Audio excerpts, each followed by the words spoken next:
Déjà, merci à tous d'être venus ce soir. C'est la première fois qu'il y a autant de monde, pardon. La première chance, ça remplit une salle. Ça va? Vous m'entendez dans le fond ou pas? Ouais. Parfait.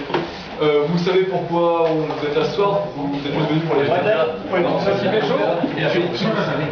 Donc là, le principe, c'est qu'on va voir un peu comment approcher le travail de groupe à Supinfo. Donc comment vous allez faire vos projets, tout ça.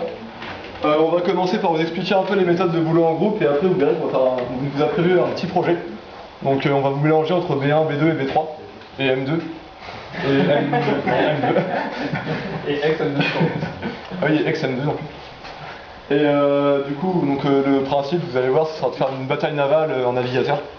Donc ce sera trop kikou et tout, vous allez faire des DD dans votre Google Chrome, ça va être trop bien. Donc voilà, donc déjà je vais laisser la parole à Romain qui va vous présenter un peu le Git, etc. Des trucs pour travailler en équipe. Action. Bonsoir les gars. Alors tout d'abord, merci au BDE d'organiser Coca, des trucs à manger, c'est plutôt cool. Alors je peux dire tout de suite, pour ceux qui sont au fond, tant pis pour vous, parce que je vous pisse toute la compte sur le tableau. Ah là c'est passé. Non, je rigole. C'est juste Sébastien, il avait sa petite blague avec son petit stylo. C'est juste si t'as besoin, je te le donne, mais après, bon, ok, j'arrête de dire. Non, je vais pas avoir besoin, pas ce soir. Comment? Oui, Sébastien, c'est bon. C'est qui le texte. Donc ce soir, on va voir deux choses. La première, c'est comment appréhender un projet à Supinfo, ou même dans votre vie professionnelle. Comment le découvrir, comment commencer à travailler dessus. Et la deuxième chose, on va voir le logiciel Git. Est-ce que vous pouvez lever la main ceux qui connaissent Git de nom?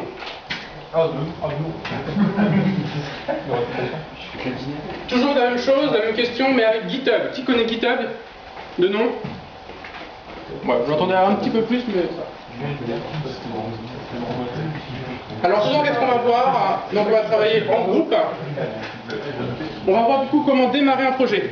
Vous avez reçu il y a quelques semaines les projets de fin d'année pour donc toutes les promos sauf donc la M2, mais on s'en fout des M2. Et donc vous avez vu, il y a plein de choses, il y a un barème, c'est en anglais, il y a plein de bordel, on ne sait pas trop comment commencer, qu'est-ce qu'il faut faire exactement. Donc on va voir comment démarrer un projet. On va voir aussi comment travailler sur ce projet-là, trouver un rythme de développement. Voilà, il faut qu'on fasse cette feature-là, cette feature-là, cette feature-là, comment avancer dans notre projet. Et le tout en restant motivé. C'est un des grands problèmes des projets, c'est qu'il faut rester motivé du début jusqu'à la fin. Il ne faut pas arriver dans un rythme où voilà, dans un mois on va faire ça et dans un mois rien n'est fait. Ça arrive souvent. Comment c'est un projet? Déjà pour comprendre ce qu'on nous demande. Donc là vous avez lu le projet. Il va falloir se poser autour d'une table, sans ordinateur, chacun un stylo et un bloc de feuilles au milieu de la table. On a des super tables rondes, faites ça. Là vous prenez une impression donc du sujet et vous lisez tous ensemble. Décrypter, déchiffrer entièrement le sujet. Et point par point. Vous n'avez pas besoin d'aller trop loin, vous dire ah oui on va faire ça, ça, ça, ça, ça. Faites-le, ça vous motive. Et au bout de 10 minutes sur quelle est la couleur du fond d'écran de je ne sais quoi, il va falloir avancer. Donc si vous passez trop de temps sur un point, passez à l'autre point, etc. L'idée c'est toujours avancer, avancer, avancer, avancer. Donc, analyser le projet, c'est une grande étape, c'est une étape très importante.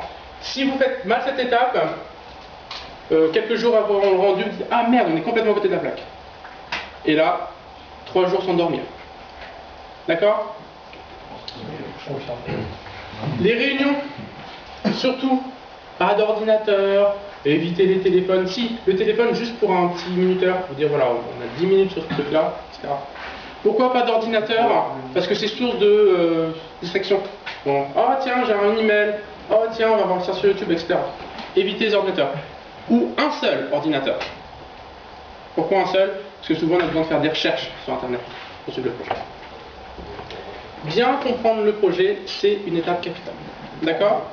Une fois que vous avez compris le projet, on peut passer à l'étape suivante. On va devoir découper le projet en gros morceaux. Par exemple, on a un projet, un jeu par en réseau, on va avoir un client et un serveur. Ça paraît banal comme ça, un client-serveur, oui voilà, la plupart des projets en réseau par exemple font ça. Et c'est très important, il faut bien identifier qu'est-ce qu'on va mettre dans le client, qu'est-ce qu'on va mettre dans le serveur. Des fois il y a d'autres choses à faire. Tout ce qui est partie réseau. Parce qu'on peut avoir un client, c'est cool, un serveur, c'est cool, mais la partie réseau entre les deux est aussi très importante. Comment on communique. D'accord? Donc une fois que vous avez bien compris le sujet, il va falloir le découper en gros morceaux. Alors pas là, il faut faire une fenêtre, là, il faut créer un bouton, etc. Cette partie-là, la première découpe, c'est, voilà, on veut avoir un client, on va avoir besoin d'un client, on va devoir passer du temps dessus. On va avoir une partie serveur, pareil, on va devoir passer du temps dessus, implémenter ça, ça. Et pour rester sur une ligne. C'est pas 50 pages, hein, la découpe de projet. C'est une demi-page avec des gros titres. D'accord? Ça, c'est une étape aussi importante. En fait, toutes les étapes sont importantes. Hein. Je vous le dis à chaque fois que toutes les étapes sont importantes. D'accord? Ça, c'est le début de comment vous allez développer après. C'est-à-dire que vous allez avoir un client, un serveur, on commence à arriver sur du technique. D'accord?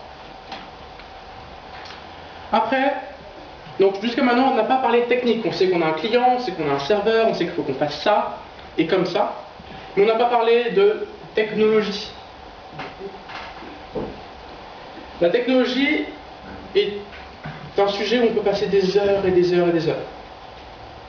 On choisit une technologie avec différentes manières. Alors soit chacun aime bien, soit on la connaît, etc. Alors souvent, à Supinfo malheureusement de plus en plus ça vous est imposé. Eh bien on vous impose par exemple de faire votre programme sous Chrome, ce qui est bien dommage. Des fois on va vous proposer des langages de programmation, etc. Donc vous êtes contraint dans une technologie. Donc soit vous êtes imposé, du coup vous n'avez pas trop le choix. Quoique vous pouvez quand même faire des petits choix à droite, à gauche, vous avez une petite bibliothèque pour faire ça, ici. Soit vous le maîtrisez déjà, vous êtes un pro en Node.js, vous êtes un pro en Python, etc. Là, vous avez bien utilisé la technologie dont vous maîtrisez déjà. Et vous pouvez l'utiliser. Ça, c'est une technologie populaire.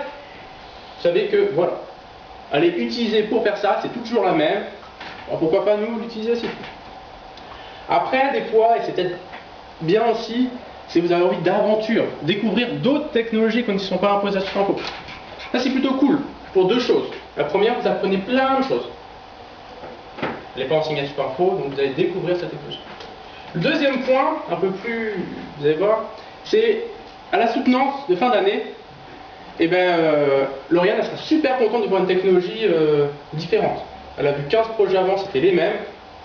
Là, elle voit une autre techno, donc ça rapporte des points en plus, mine de rien. Bien sûr, il faut que le projet soit correct aussi à côté. Hein. Si vous faites juste un Hello World avec une technologie différente, vous n'avez pas tous les points.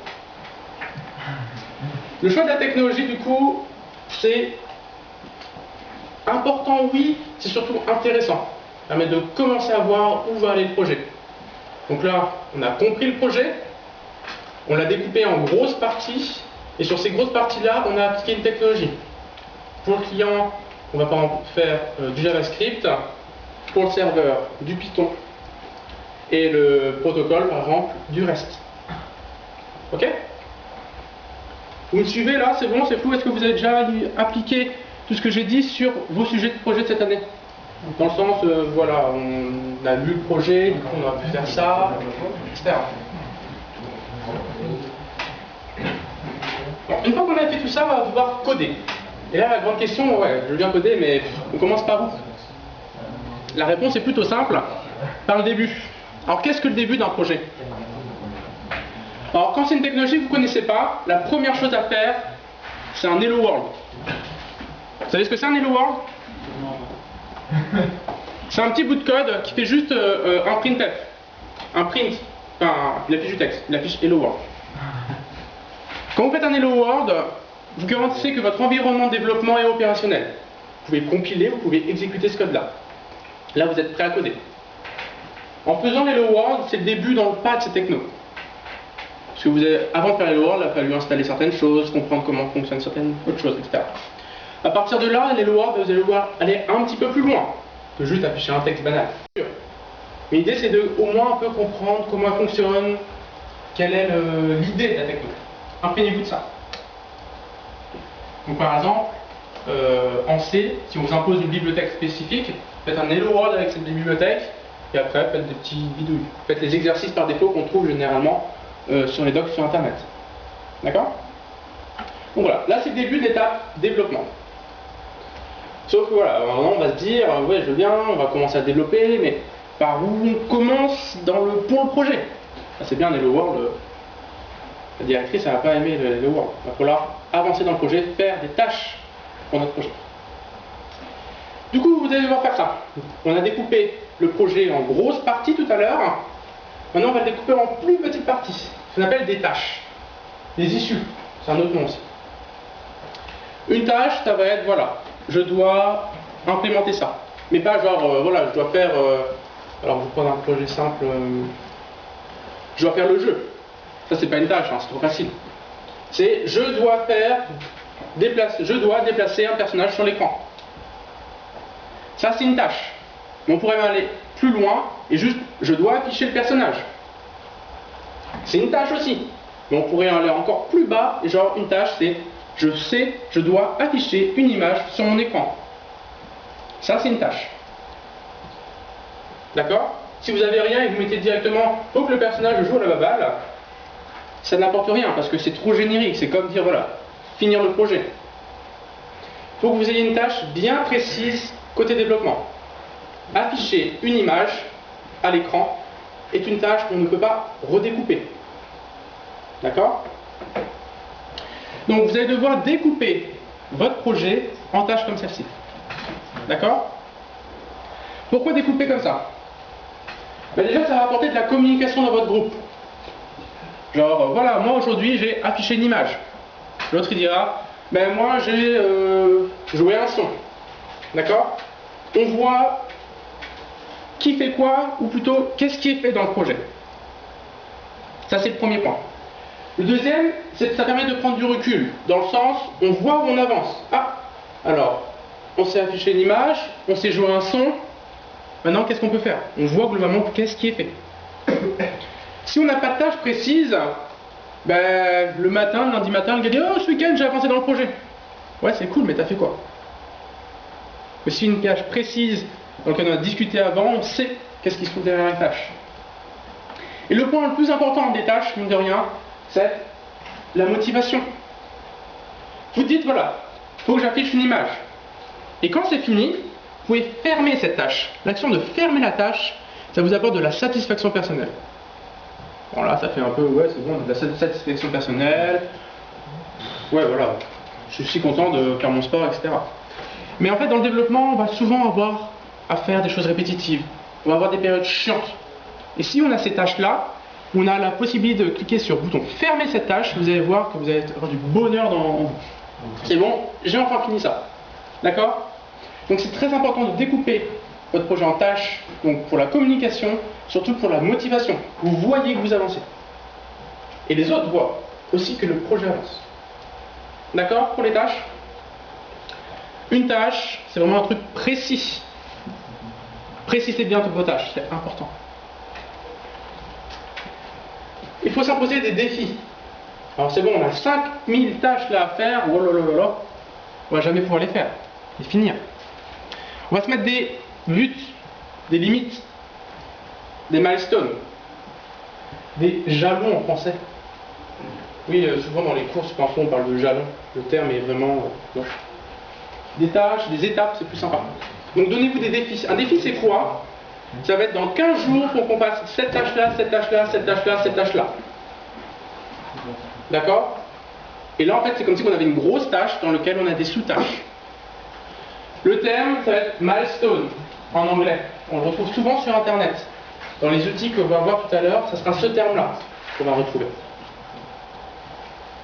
Les défis, c'est vraiment important parce que ça fait avancer le projet. Les tâches, ça ne fait pas avancer le projet. Hein. On sait qu'on a 5000 trucs à faire.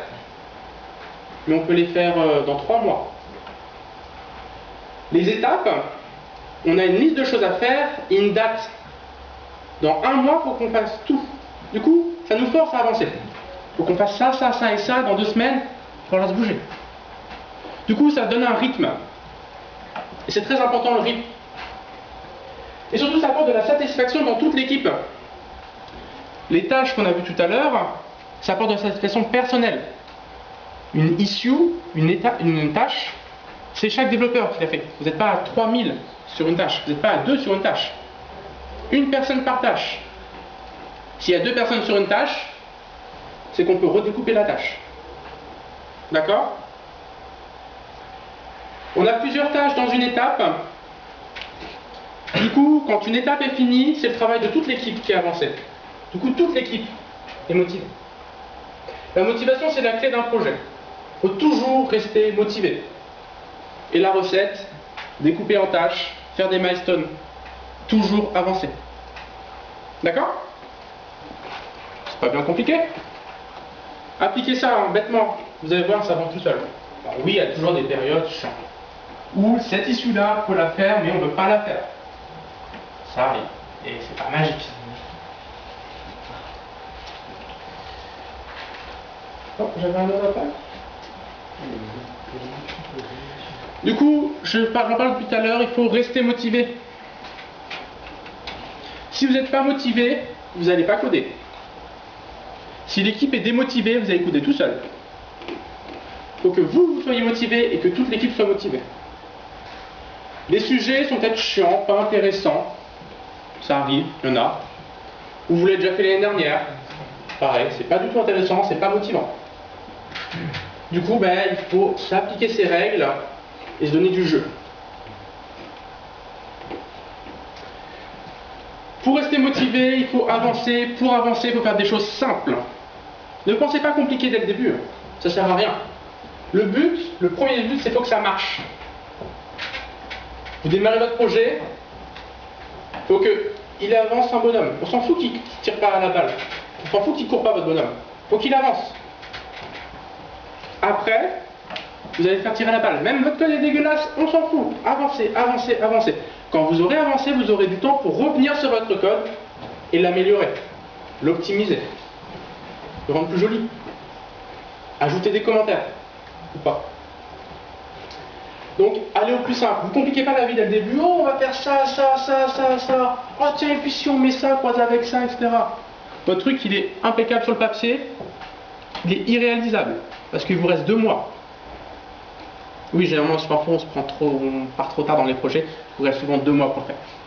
Essayez de partir en avance. 2 mois, c'est plutôt large. Commencez. Oui, 2 mois, c'est plutôt large. Commencez en avance. Au pire, vous aurez un trou dans l'année parce que vous aurez plein d'autres projets. Au moment où vous aurez avancé le projet, vous l'aurez démarré. Vous pourrez le continuer après. Allez au plus simple, c'est très important. Vous ne compliquez pas la vie. Il y a un truc qui ne marche pas comme vous voulez, pas grave. Vous déviez le problème. Vous allez au plus simple. Merde, c'est dégueulasse, c'est pas du tout ça. Ça ne pourra pas marcher après, parce qu'après, il va falloir rajouter ça. Mais pour le moment, ça marche. Il faut que vos projets marchent tout le temps. Il faut que vous avancez dans le projet. Réalisez souvent. Jouez avec votre release. Souvent, quand on vous demande, vous êtes une entreprise, etc. Allez dans le jeu. Oh tiens, on va sortir la version alpha. C'est ridicule de dire on a un projet super fou en interne, voilà, alpha, bêta, version 1, 2, 3, etc. Franchement, ça n'apporte rien. Mais dans la motivation d'équipe, ça apporte pas mal. On va se dire, oh tiens, dans 2 semaines, on sort la alpha. Vite les gars, faut finir. On va sortir la alpha. Bon, après, vous pouvez même dire, ouais, il y a le client qui attend, etc. Même si, au final, il attend dans 3 mois. Ok? Jouez. Jouez avec vos releases, jouez dans votre équipe. Dans 2 semaines, il faut sortir la alpha. Faites un événement dans votre équipe. Vous vous retrouvez, je sais pas, au cinéma ou en bar. Ou vous codez ensemble. Ok? Projet de fin d'année, on code souvent ensemble. Mettez des événements, genre vous ramenez peut-être une soirée pizza spécialement pour cette release. Mine de rien, ça motive. Bon, c'est un peu chiant. Oh, ce soir, tu fais quoi? Ouais, je vais coder. Mais ça va, il y a des pizzas et tout. Voilà. Les releases, nommez-les. Alpha, bêta, etc. C'est bien. Vous pouvez jouer aussi avec des noms de code. C'est encore plus drôle. Il faut que développer soit un jeu. D'accord? Surtout pour Supinfo. Vous ne vendez pas votre projet, vous ne gagnez pas d'argent, vous n'avez pas de prime à la fin d'année, à part des crédits. Et donc, du coup, c'est pas forcément motivant de base. Les sujets sont pas tout le temps intéressants. Faites que vos projets soient intéressants. D'accord? Et fêtez les nouvelles versions. Alors, pas à chaque milestone, hein, pas à chaque. Parce qu'après, je veux dire, il faut quand même se lever le lendemain ou avancer. Mais par exemple, à chaque grosse version, vous fêtez. Faites un événement pour fêter ça. Bon, après, c'est pas toujours pratique, on n'est pas toujours avec ses super potes dans les équipes, on a aussi des amis en dehors de Supinfo. Mais essayez de marquer le coup, c'est important.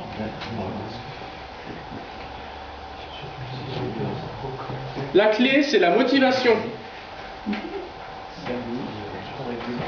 Il faut bien analyser le sujet, comprendre qu'est-ce qu'on veut faire, comprendre ce que le full prof veut vous faire faire. Si vous avez compris ça, vous allez pouvoir facilement découper votre projet en milestones, en tâches. Donc on a dit, on fait une tâche, une deuxième tâche, une troisième tâche, etc. Vous les classez dans des défis, dans des milestones. Hop, dans 2 semaines c'est fini. Vous faites la même chose dans 2 semaines, etc. Et le projet il avance tout seul. Faites des tâches simples et précises. C'est plus simple. Là vous ne savez pas quoi faire. Il y a 3 tâches à faire. Si vous n'avez que des tâches en sens générer machin, générer truc, ponder ce code, vous ne savez pas de quoi on parle. Si vous avez des petites tâches simples et précises, vous allez en faire plein. Et vous allez vouloir les faire parce qu'elles sont simples à faire. Et ajouter du jeu, comme je l'ai dit. Donc maintenant vous êtes prêts pour vos projets. Vous savez ce que vous avez à faire. Je vais laisser la place à Julien.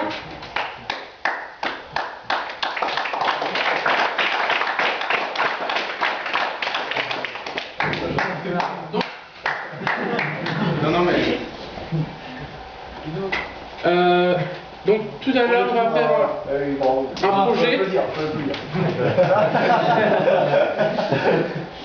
Un petit projet que vous allez devoir faire. Donc le problème c'est qu'il y a pas mal de B1, les B1 ils viennent de commencer l'année, ils viennent tout juste de commencer les cours d'algo. C'est juste frais dans leur tête. Du coup, on va proposer de mélanger donc B1, B2 et B3. Comme ça les balles vont faire des dessins. Et M2. Non, en fait on a besoin de quelqu'un pour chercher les images. L'idée c'est de travailler en équipe parce que juste après on va avoir un logiciel qui va permettre justement de travailler en équipe. D'accord? Et pensez à tout ce que j'ai dit, la motivation et découpez bien votre projet en tâches. Vous allez pouvoir l'appliquer, pas forcément ce soir parce que c'est un tout petit projet, mais pensez-y pour vos projets tout au long de l'année et vos projets de fin d'année.